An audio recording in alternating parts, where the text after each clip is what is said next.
रोजगार की जो समस्या है और जो प्रश्न अभी कानूनी पचड़े में पड़ा है, सरकार बनने के 3 महीने के अंदर शिक्षा मित्रों के प्रश्न को ये भारतीय जनता पार्टी की बनने वाली सरकार हल कर देगी।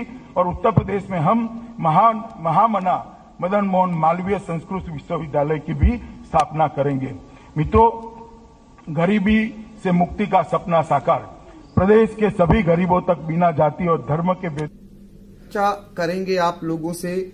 चूंकि आपको बता दें कि 20 साल पहले जब भाजपा सरकार सूबे में होती थी तब शिक्षा मित्रों की भर्ती हुई थी। कल्याण सिंह जी मुख्यमंत्री हुआ करते थे और शिक्षा मंत्री राजनाथ सिंह हुआ करते थे। आप लोग भर्ती किए गए थे उस समय और तब से बराबर आप लोगों को आश्वासन मिल रहे हैं। सरकारें हमेशा आश्वासन ही देती हैं, लेकिन जब भाजपा सरकार आई तो इन्हें ये कहा गया कि 3 माह में ये समायोजित किए जाएंगे और ये लोग न्याय की मांग, अपने हक की मांग उठाते आ रहे हैं। कौन नहीं जानता है कि अध्यापकों से कंधा मिलाकर ये शिक्षा मित्र स्कूलों को आज भी चला रहे हैं। बहुत सारे एकल अध्यापकीय विद्यालय इनके सहारे चल रहे हैं। इसके बावजूद इन्हें अपने हक की लड़ाई लड़ने के लिए तमाम हथकंडे अपनाने पड़ रहे हैं। कोर्ट से लेकर सरकार से पहले गुहार लगाई, फिर कोर्ट तक गए, लेकिन इन्हें अभी न्याय नहीं मिला है। अब ये सरकार से जो उनका वादा किया गया था उसको पूरा करने की मांग कर रहे हैं। इसको लेकर आपको बता दें कि चूंकि राज्य सरकार ने 6 माह के लिए किसी भी आंदोलन करने को लेकर प्रतिबंध लगा दिया है, ऐसे में इन्होंने सोशल मीडिया का सहारा लिया और वादा निभाओ शिक्षा मित्र बचाओ हैशटैग करके ट्विटर से करीब 19 लाख शिक्षा मित्र और उनके परिजनों ने अपनी बात प्रधानमंत्री तक पहुंचाई और भाजपा के राष्ट्रीय अध्यक्ष तक पहुंचाई, गृह मंत्री अमित शाह तक पहुंचाई और इन्हें उम्मीद है कि अब इनकी सुनवाई होगी। क्योंकि आने वाले समय में विधानसभा चुनाव है, कम से कम उस दौरान तक अपने वादे को पूरा करेंगे। तो इनके सामने क्या कुछ दिक्कतें हैं और क्या इनकी मांगे हैं, इन्हीं के पास चलेंगे। सबसे पहले हम चलेंगे धर्मेंद्र कुमार पांडे के पास, जानेंगे कि सूबे में शिक्षा मित्रों की तादाद कितनी है और अब तक जो आपने लड़ाई लड़ी है, क्या लगता है आपको न्याय मिलेगा? वर्तमान में उत्तर प्रदेश में लगभग 1,65,000 के आसपास शिक्षा मित्र हैं। 25 जुलाई 2017 को सुप्रीम कोर्ट से हारने के बाद हमने लगभग 4,889 शिक्षा मित्र खोए। विडंबना तो तब थी कि सबका संरक्षण करने वाली सरकार जो दम्भू भरती है कि हम सर्व समाज का संरक्षण कर रहे हैं, केवल पंचायत चुनाव में हमने 245 साथी खोए और उसमें से 100 परिवार तो ऐसे हैं जो पूर्ण रूपेण अनाथ हो गए। उनकी तरफ कोई देखने वाला नहीं। हम लोगों ने बहुत प्रयास किया, माननीय मुख्यमंत्री से मिलने का प्रयास किया, मिलने का समय नहीं मिलता है। कभी कभी स्थिति ये होती है कि शासनादेश हो जाते हैं, मानदेय जैसी दिक्कतें आई। इंडिया सदैव से हमारे लिए संघर्ष करती रही। कई बार ऐसा हुआ कि जब पूरा महीना बीत गया, हमें पैसा नहीं मिला, हमने आपसे कहा, आई इंडिया ने पहल की और हमें उसका हमारा 1 हफ्ता के अंदर इन्हीं लाल फीताशाही अधिकारियों ने हमारा भुगतान कराया।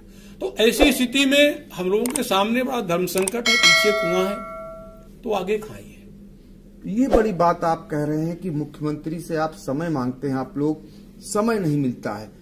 इन 4.5 सालों में आप क्या मानते हैं कि सरकार ने आपको सुना है? नहीं, इन 4.5 सालों में अगर हमने कुछ कहने का प्रयास भी किया तो हमें ठीक 1857 की पूर्व की सरकार की भांति हमें दबा दिया गया। हमने अगर संवैधानिक दायरे में पदयात्रा की तो कहा गया कि ये इसी लायक हैं। इस प्रकरण को हम माननीय उपराष्ट्रपति तक ले गए। लखनऊ से दिल्ली तक मैं पैदल गया और माननीय उपराष्ट्रपति से इस बात गुहार लगाई कि उत्तर प्रदेश के शिक्षा मित्रों का कल्याण करा दीजिए, लेकिन वो भी ढाक के 3 पार। इसी बीच में एक दिनेश शर्मा कमेटी बनी। उस समय शिक्षा मित्र आंदोलन चरम पर था। वर्तमान माननीय मुख्यमंत्री जी के निर्देशानुसार उप मुख्यमंत्री माननीय दिनेश शर्मा जी के द्वारा कमेटी का निर्माण हुआ और वहां पर एक लिखित समझौता हुआ और उन्होंने कहा कि ठीक 3 महीने के बाद हम आपको एक कॉमन मिनिमम एजेंडा है उसके तहत आपका संरक्षण करेंगे। आज 3 साल 4 साल पूरे हो रहे हैं, 4 साल पूरे हो रहे हैं, लेकिन उसका भी कहीं कोई अता पता नहीं। जब भी शर्मा जी से बात होती है, विगत दिनों ने ट्वीट करके उत्तर भी दिया कि वो मैंने कमेटी बनी थी, उसको मैंने माननीय मुख्यमंत्री जी को सौंप दिया, अब वो जिम्मेदारी माननीय मुख्यमंत्री जी की है, बाकी मैं पत्राचार करूंगा। तो इस तरीके से ये लोग कहां नहीं अपनी गुहार लगा रहे हैं, लेकिन अभी तक इनकी सुनवाई नहीं हो पा रही है। हम चलेंगे विवेक कुमार राठौर के पास और जानेंगे कि जब आप लोग भर्ती हुए थे और उसके बाद की सरकारों ने आपसे क्या क्या वादे किए और उन वादों को लेकर आप भी आज भी इंतजार करते हैं, बावजूद इसके ड्यूटी भी निभाते चले आ रहे हैं उम्मीदों में। जी, जब से हमारी नियुक्ति हुई, सन 2007 से हमारी नियुक्ति हुई, उसके बाद 3000 रुपये 2250 रुपये पे हमने मानदेय पे काम किया। काम उतना ही करते थे जितना अध्यापक करते थे, समय उतना ही लगता था, 10 से 4 9 से 3 जितना अध्यापक समय स्कूल विद्यालय में बिताते थे उतना ही समय हम लोग भी बिताते थे। चूंकि उनको वेतन मिल रहा था 40,000 50,000, हमें मिल रहा था 3,000। उसके बाद सत्ता परिवर्तन हुआ, बसपा गवर्नमेंट में ट्रेनिंग कराई गई हम लोगों की। सपा गवर्नमेंट में बैच पहला बैच 65,000 का, दूसरा बैच 65,000 का करके हम लोगों की नियुक्ति की गई। उसके बाद यह मैटर सुप्रीम कोर्ट में पहुंचा, सुप्रीम कोर्ट से समायोजन निरस्त कर दिया गया। उस समय बीजेपी की गवर्नमेंट थी सन 2017 में। बीजेपी गवर्नमेंट यही कहती रही कि दूसरे सपा और बसपा के कारनामे भुगत रहे हैं शिक्षा मित्र, लेकिन हम ये कहते हैं कि हम अगर दूसरी गवर्नमेंट में गलती हुई थी तो आप भी तो हमारे मुखिया थे, आप उस गलती को सुधार सकते थे, लेकिन नहीं, ऐसा नहीं सुधारा गया। बस वादों पे हम लोगों को दबाने की कोशिश की गई। तो ये बड़ा सवाल है, सरकार से पूछा जा रहा है कि अगर दूसरी सरकारों में कोई गलती हुई थी तो आप सुधारने के लिए हैं, आप सुधार कर और इन्हें न्यायोचित समाधान इनका कराएं। ये मांग शिक्षा मित्र लगातार उठा रहे हैं। हम चलेंगे मनीष कुमार जी के पास और इनसे जानेंगे कि आप ये बताइए कि आप लोगों ने जो ट्वीट किया और ट्वीट के बाद आपको लगता है कि आपके प्लेटफॉर्म पर आपके समर्थन में 19 लाख लोगों की तादाद बहुत बड़ी होती है, जिसके जरिए आपने प्रधानमंत्री, गृह मंत्री और भारतीय जनता पार्टी के राष्ट्रीय अध्यक्ष तक अपनी बात रखी। क्या लगता है आपको कहीं गुंजाइश नजर आ रही है? हम लोग उम्मीद से ही बैठते हैं, जैसे आपके पास आज मैं बैठा हूं तो बड़ी खुशी हो रही कि आप मेरी उनके कानों तक की बात पहुंचाएंगे, लेकिन पता नहीं क्या कहाँ उनके तक की हमारी बात नहीं पहुंच पा रही है, या वो हम लोग के साथ कोई न्याय नहीं करना चाहते। कभी कभी मैं बहुत दुखी हो जाता हूं जी कि हमारा मुखिया ही हमको जब इस प्रकार से रखेगा तो क्या होगा। वादा आपने किया, बेटा हम तुमको ये काम देंगे, बेटा हम तुमको समायोजन कर देंगे। आज वो बेटा आपसे अपना हक मांग रहा है और आप बेटा हमको समझ ही नहीं रहे। कहीं ऐसा ना कि बेटा कहीं कुछ गलत काम कर दे। हमारे बहुत साथी बेचारे आत्महत्या कर लिए। आज मैं उसके परिवार को देखता हूँ, उनका दर्द महसूस करता हूँ, मुझे इतना लगता है कि मैं क्या कर लूँ। मैं भी कभी उसकी तरह सोचता हूँ कि ये कर लूंगा, लेकिन आप लोगों का सहयोग रहता है कि हमारे चलिए मुखिया है, आज नहीं कल कर देंगे। अब तो समय ही नहीं रह गया आपके पास। आप हमसे पिछली बार आपका केंद्र में थी तो हमने राज्य में आपकी सरकार बनाई। मैं बहुत चढ़ के आपके लिए काम करता रहता हूँ, लेकिन अब क्या फायदा होगा बताइए। मैं उनसे खुद पूछना चाहता हूँ, क्या वो 2022 का चुनाव इसी प्रकार लड़ेंगे? क्या हम लोग का सहयोग उनको चाहिए कि नहीं चाहिए? तो ये वेदना है। आप लोगों का कहना है कि हमने सरकार बनाई है, हमारा जीवन बनाइए। ये मांग कर रहे हैं उस सरकार से जिनकी सरकार प्रदेश से लेकर केंद्र तक बनाई। अब ये बार बार कह रहे हैं कि कम से कम हमारा जीवन, हमारे परिवार वालों का जीवन तो बनाइए। हमें आपने भर्ती किया, हमें आपने नौकरी दी और हमें इस लायक बनाया, फिर आप दोराहे पर लाकर क्यों छोड़ रहे हैं? ये दर्द है शिक्षा मित्रों का, और ये शिक्षा मित्र 1-2 नहीं है। इनकी संख्या, जैसा कि आपने पहले ही बता दिया, कि 1.5 लाख से ऊपर प्रदेश में शिक्षा मित्र हैं। और ये भी सभी जानते हैं कि आज भी बहुत सारे विद्यालय शिक्षा मित्रों के सहारे चल रहे हैं। यकीन न हो, सरकार कभी भी चेक करा सकती है, जहां पर ऐसे बहुत सारे विद्यालय मिल जाएंगे जिनको सिर्फ और सिर्फ शिक्षा मित्र चला रहे हैं। जब ये कंधे से कंधा मिलाकर शिक्षकों के साथ काम कर रहे हैं तो फिर इनके हक और हुकूक की आप इनकी कदर करिए, इन्हें न्याय दीजिए। ये बराबर मांग करते आ रहे हैं। ये मांग राज्य सरकार से कर करके थक चुके हैं, अब केंद्र सरकार तक पहुंचे हैं और सोशल मीडिया के जरिए भी अपनी मांग उठाई है। अब न्याय आपको करना है। हम चलेंगे धर्मेंद्र कुमार पांडे के पास और उनसे जानेंगे, जितना आज आपको मानदेय मिलता है उसके बाद समय पे मानदेय नहीं दिया जाता है। ऐसे में आपका भी परिवार है, आप दूसरे के बच्चों को संवारने का, भविष्य संवारने का काम करते हैं, आपके भी बच्चे पढ़ते होंगे। लगता नहीं कि कैसे ऐसे माहौल में आप पढ़ा पाते होंगे, कैसे जीवन अपना चला पाते हैं। ये शिक्षा मित्रों का दुर्भाग्य है। मेरा बच्चा यही सेक्रेट हार्ट में पढ़ता है और मुझे लगता है कि अगर यही स्थिति रही तो हमें सीतापुर छोड़कर गांव जाना पड़ेगा। पिताजी शिक्षक थे, चल जाता था, रिटायर हो गए हैं, सैलरी आधी रह गई। कोई भी परिवार कब तक अपने परिवार के बड़े भाई का बोझ ढोएगा। मैं माननीय मुख्यमंत्री जी से सिर्फ एक ही बात कहूंगा कि आज अगर हमारे जीवन के उद्धार का रास्ता आपके घर के सामने से या घर के अंदर से होकर गुजरता है तो आने वाले 2022 का रास्ता, आपका रास्ता, आपके मुख्यमंत्री तक जाने की कुर्सी की जो लाल मैट है वो हमारे भी दरवाजे और हमारे भी घर से होकर गुजरेगी। मेरा करबद्ध निवेदन है कि आप जिस स्थान से बिलोंग करते हैं वहां मृतक पर हाथ, वहां के गुरु जब मृतक पर हाथ रखते थे तो मृतक उठ बैठता था। और आपके संरक्षण में हमने अपने 5000 साथी खोए हैं।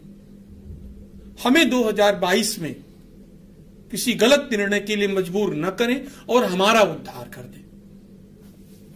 तो सरकार से मांग भी है और साथ ही उनको चेतावनी भी है कि यदि इनके हक का आपने न समझा, इनके कार्यों को न समझा तो आने वाले समय में आपकी भी परीक्षा है और उस परीक्षा में कहीं न कहीं इनको भी अंक देना है।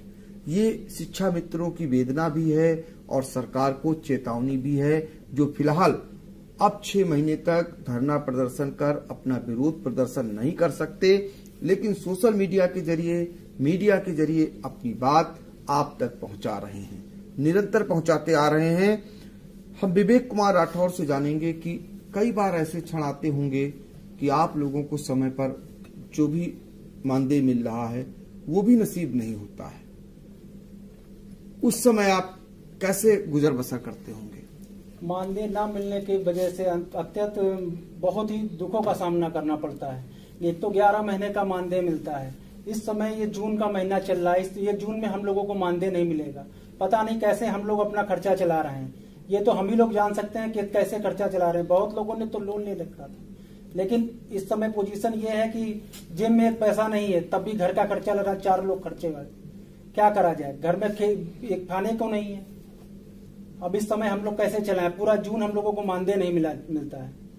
11 माह का मानदेय देती है गवर्नमेंट। ये देखिए, ये है दर्द। 11 माह के मानदेय के सहारे जैसे तैसे परिवार का भरण पोषण करते हैं। ये शिक्षा मित्रों का दर्द है, जिनके सहारे देश के भविष्य, जो बच्चे कहे जाते हैं, उनका भविष्य संवारने की जिम्मेदारी इनको दी जाती है और उसको ये निभाते हैं। हम जानेंगे मनीष कुमार जी से कि भाजपा सरकार ने आपसे, जब सरकार नहीं बनी थी तो आपसे क्या क्या वादा किया था? ऐसा कोई घोषणा पत्र था जिसमें आपके लिए वादे किए गए थे? जी, उनका घोषणा पत्र था जिसको आपको हम लोग दे देंगे। आप ये बताइए कि आपने खुद घोषणा पत्र किया था, हमने आपको उसी बिहार पे अपने माँ बाप को ले जाके जबरदस्ती आपके पक्ष में वोट डलवाया। आज वही माँ बाप, वही भाई बहन हमको डांटते हैं कि तुमने क्या कर लिया अपना भविष्य बर्बाद करके। बिना घोषणा आप ये कि मेरे पिताजी अगर कुछ कहें कि बेटा ये 10 रुपए दूंगा, उसके बाद वो हमको तड़पाएं, तो बताइए मैं क्या करूंगा? मुझे घोषणा पत्र आपने देखा होगा, उनके वादे देखे होंगे। हमारे माननीय योगी जी ने भी बहुत वादे किए, हर जगह जाके बहुत सांत्वना देते थे कि बेटा निराश ना हो। आज वो बेटा निराश क्या हो, वो आत्महत्या करने के लिए उत्साहित हो रहा है। ये तो बच्ची छोटी सी है हमारी, इसलिए मैं कभी कभी बहुत हो जाता हूँ अपनी वाइफ को देख के, लेकिन वो हो सकता है कि मैं उसका भी मुंह ना देख पाऊं अगर ऐसी रहा। 2022 निकल जाएगा तो हम तो 22 का इंतजार है कि 22 में ही आप मेरे उद्धार कर दीजिए। तो शिक्षा मित्रों को 2022 का इंतजार है कि हो सकता है सरकार उस समय फिर जब वो जनता के बीच जाएगी, अभी मिलने का समय नहीं दे रही है, जब उनके बीच जाएगी और इनके दर्द को समझेगी तो हो सकता है जो किया गया वादा है वो निभाएगी। बहुत दिनों से ये लोग चूंकि संघर्ष करते आ रहे थे, अब इन्हें उस दिन का इंतजार है जब 2022 में सरकार इनके पास आएगी। तब हो सकता है कि इनकी समस्या को समझे, इनकी दिक्कतों को समझे और किए गए वादे को पूरा करे। फिलहाल आज के लिए इतना ही, हमें दीजिए